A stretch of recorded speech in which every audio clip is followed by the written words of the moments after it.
উপদেষ্টা আসিফ মাহমুদ, মাহফুজ আলম তারা ইতিমধ্যে পদত্যাগ করে জনতার কাতারে নেমে এসেছে। আসিফ মাহমুদ উপদেষ্টা মাহফুজ আলমকে যতটুকু বুঝতেছি তারা কিন্তু এনসিপিরই, বা যেহেতু এনসিপির ওদের একই মানে ভাই ব্রাদার, একসাথে গণ অভ্যুত্থান ঘটিয়েছে, একসাথে বিশ্ববিদ্যালয় জীবনে রাজনীতি করেছে। তো এনসিপির বন্ধনটা খুব সহজ বিষয় না ছেড়ে দেওয়া। আবার ওইদিকে আপনি গণ অধিকার পরিষদের সাথেও একটা গুঞ্জন আছে যে গণ অধিকার পরিষদে যুক্ত হবে তারা। গণ অধিকার পরিষদের সভাপতি নুরুল হক নূর ভাইয়ের সাথে যেহেতু আসিফ মাহমুদ এর রাজনীতির ইতিহাস আছে এবং অনেক গুঞ্জনও শোনা যাচ্ছে যে গণ অধিকার পরিষদে যোগ দিতে পারে কিনা। আমি আবার এনসিপির যে কয়েকজন আছে তাদের সাথে কথা বলে জানতে পারলাম যে, বা বুঝলাম যে আসিফ মাহমুদ এবং মাহফুজ আলম কেউ গণ অধিকার পরিষদেও যাচ্ছে না, কেউ বিএনপিতেও যাচ্ছে না, তারা এনসিপির সাথে নির্বাচন করতেছে। কিন্তু এনসিপির কিন্তু একজন মাস্টার মাইন্ড মাহফুজ আলমই।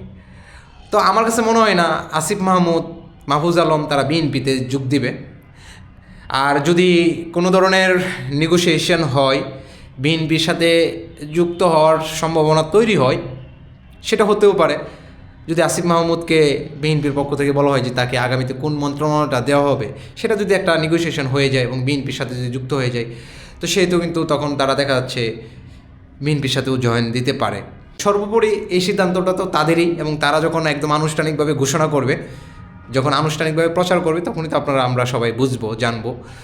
আর আশা করব আগামীতে যারা সংসদে যাবে তারা দেশ এবং এই দেশের মানুষের অধিকারকে সবার সামনে রেখে তারা সংসদে যাবে, এমপি হবে, তারা নীতি প্রণয়ন করবে।